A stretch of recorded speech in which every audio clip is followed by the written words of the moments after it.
En el anterior episodio, os presentamos un relato sobre la vida de Bert Trautmann, un trayecto vital digno de película que culminó con un final feliz para nuestro protagonista, ya que fue reconocido como un héroe en Inglaterra, pese a haber servido en el ejército nazi en la Segunda Guerra Mundial. Pero si bien en el episodio anterior vimos cómo la carrera futbolística de Trautmann estuvo profundamente marcada por su contexto histórico, personal y político, hoy os propongo revisitar la misma historia, haciendo el camino inverso. Visualicemos cómo el relato de las hazañas de Trautmann sobre el césped ha ido mutando en las últimas décadas, cambiando convenientemente en función de los intereses concretos de determinados grupos de la población en distintos momentos. Acompañad a descubrir qué partes de lo que contamos la semana pasada corresponden a la historia, al relato o al mito de Bernhard Trautmann. Bienvenidos a un episodio especial de Historia desde el banquillo.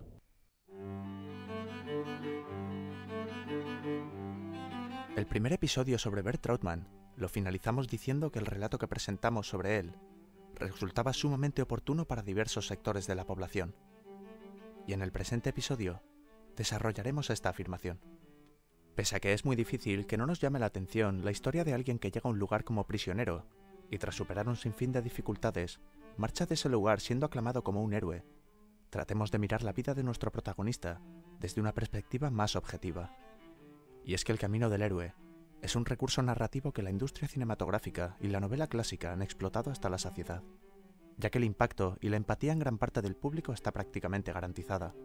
Teniendo esto en cuenta, aunque en numerosas ocasiones la realidad supere a la ficción, deberíamos preguntarnos si aquello que escuchamos en el anterior episodio es la historia de un jugador de fútbol o un relato salido de la pluma de algún hábil guionista que busca imponernos una determinada visión e interpretación de los hechos.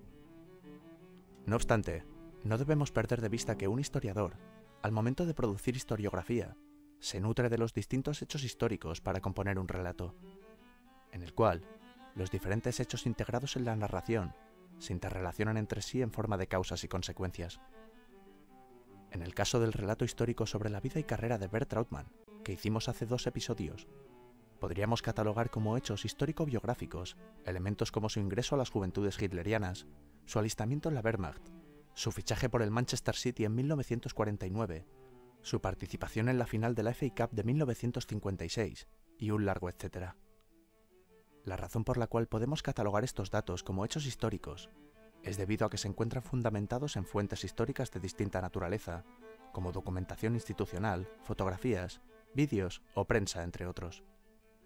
Paralelamente, cuando narramos una biografía, es necesario establecer un marco histórico para comprender la sociedad en la que se desarrolla la vida del personaje en cuestión. Usando de nuevo el caso de Trautmann como ejemplo, el ascenso del nazismo, la Segunda Guerra Mundial y el Holocausto son buenas muestras de procesos históricos que afectan notablemente a la vida de nuestro protagonista. Pero en este punto, cuando a la hora de contar su historia decidí vincular la oposición al fichaje de Trautmann con la presencia de una numerosa comunidad judía en Manchester, junto a la animadversión hacia los alemanes que imperaba en gran parte del pueblo británico debido a la guerra, me alejé del terreno de los hechos históricos para realizar una interpretación de los mismos, la cual resulta esencial en última instancia para el relato. De esta forma, propagandistas e historiadores se mueven cómodamente por el terreno del relato. La diferencia sustancial entre uno y otro reside fundamentalmente en la intencionalidad del autor o autora.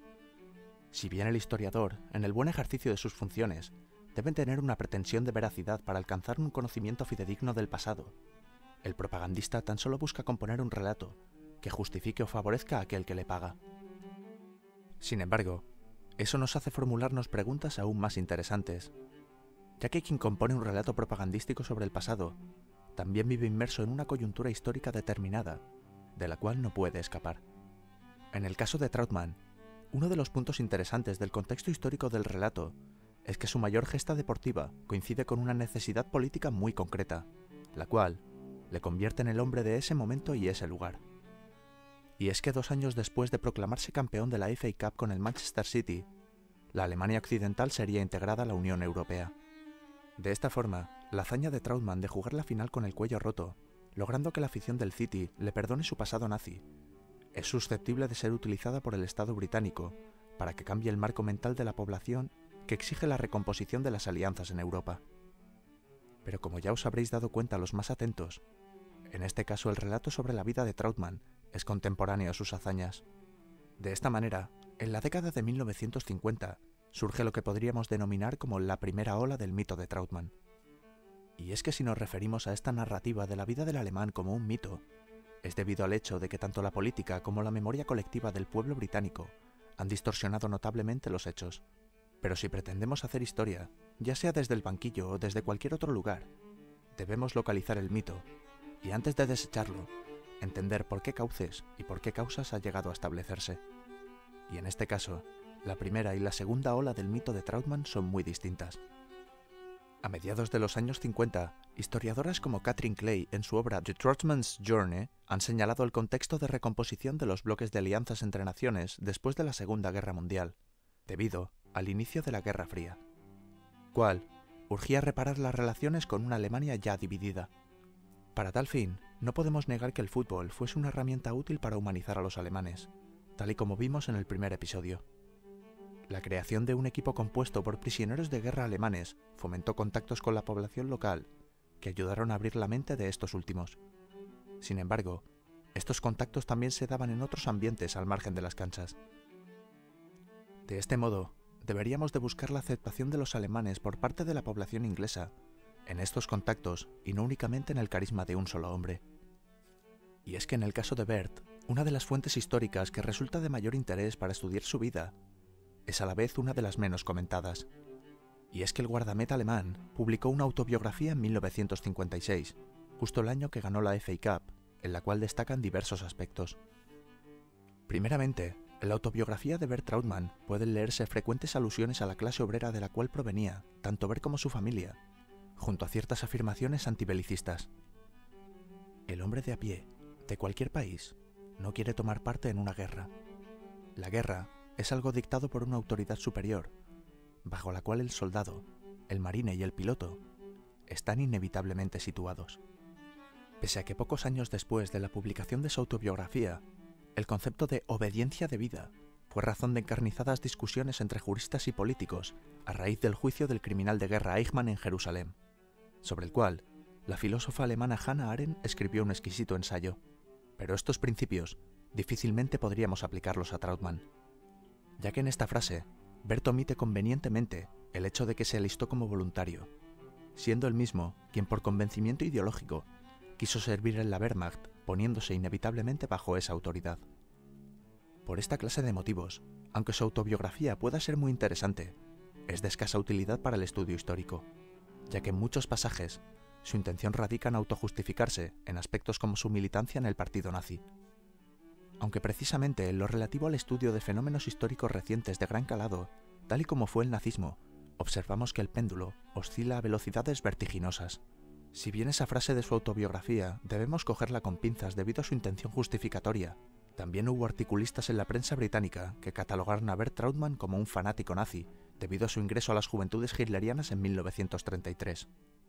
En ese aspecto, deberíamos preguntarnos si el hecho de haberse enrolado en las juventudes hitlerianas con 10 años le diferencia sustancialmente de otros jóvenes de su generación.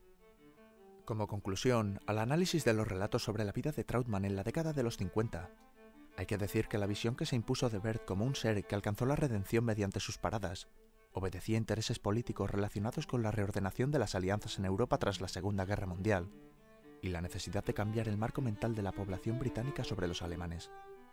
Asimismo, este relato satisface tanto a Trautmann, al cual atribuyen un carisma sobrehumano capaz de cicatrizar las traumáticas heridas de una guerra, como al pueblo británico, al cual se muestra con una noble capacidad de perdonar al que hasta hacía poco colaboraba con la maquinaria de guerra que bombardeaba periódicamente las islas británicas.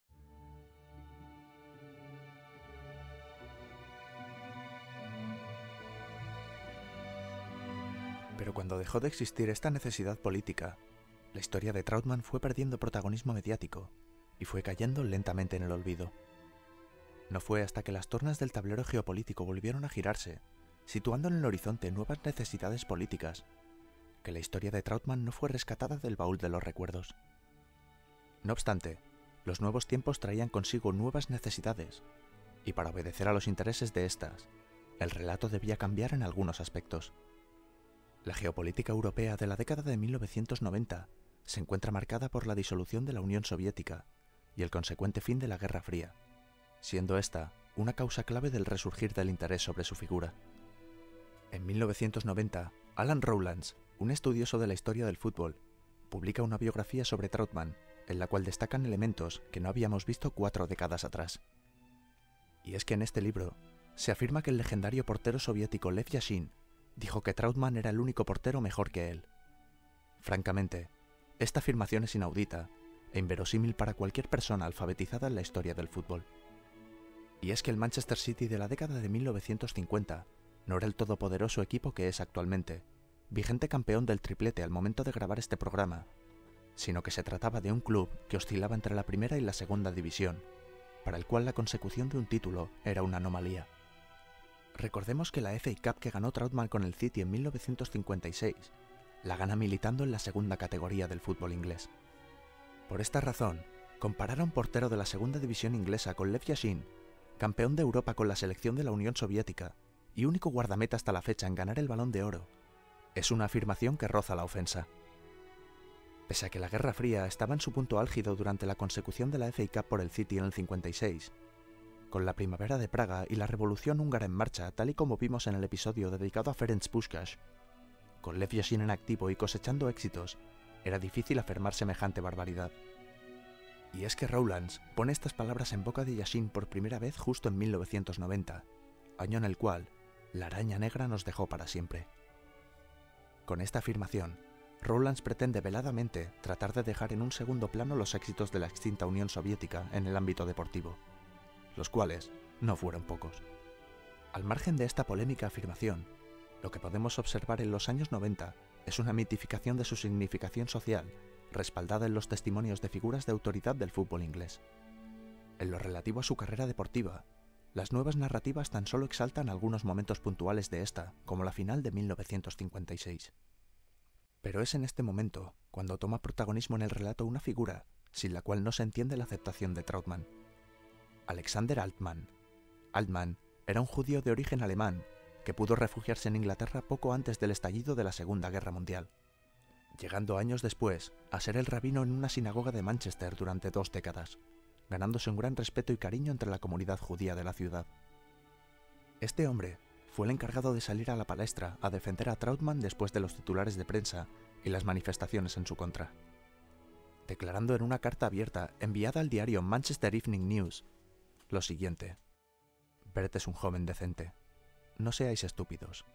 No podemos cargar a un alemán en concreto por aquello que haya hecho un país. Dejemos que demuestre si es un buen portero y luego ya veremos. Esta defensa de Trautmann, la cual resulta muy valiente en el contexto histórico de Inglaterra de 1949, tiene aún más valor cuando recalamos en el hecho de que Altmann perdió a sus padres y hermanos durante el Holocausto. De este modo, no fueron únicamente sus paradas y su carisma los que le valieron la aceptación en Manchester, sino la intervención de hombres silenciados por la historia. Estas declaraciones pasaron de puntillas en la campaña contra el guardameta alemán, pero nos ofrecen una visión que resulta de elevado interés 70 años después. Y es que si algo podemos afirmar con rotundidad, es que ni Trautmann fue el único culpable del Holocausto, ni fue él el responsable de la reconciliación anglo-germana después de la Segunda Guerra Mundial. Reconciliación que, por otra parte, deberíamos poner entre comillas. En definitiva, no atribuyamos a una sola persona procesos históricos que implican a millones, y no atribuyamos a un mito o un relato el valor de ser historia.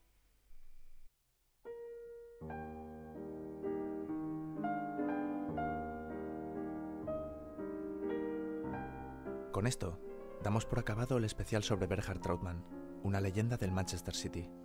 Una vez hemos visto cómo la historia, los relatos y el mito de Bert han configurado la visión que hoy tenemos del ex guardameta Citizen, espero que seáis conscientes de que estos elementos no rodean únicamente la vida de nuestro protagonista. Y es que los mitos y relatos han acompañado al ser humano desde mucho antes que lo hiciese la escritura, y los tiempos actuales no son una excepción.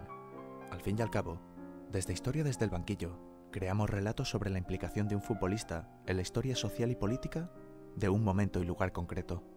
Pero no hay ejercicio más honesto y satisfactorio para saciar el conocimiento sobre el pasado humano que escudriñar un relato para constatar qué partes se sostienen en fuentes históricas fiables y cuáles en narraciones o interpretaciones interesadas de los hechos. ya hayan sucedido estos dentro o fuera de los terrenos de juego de nuestro deporte favorito. Esto ha sido todo por hoy. Nos vemos en el siguiente episodio de Historia desde el banquillo.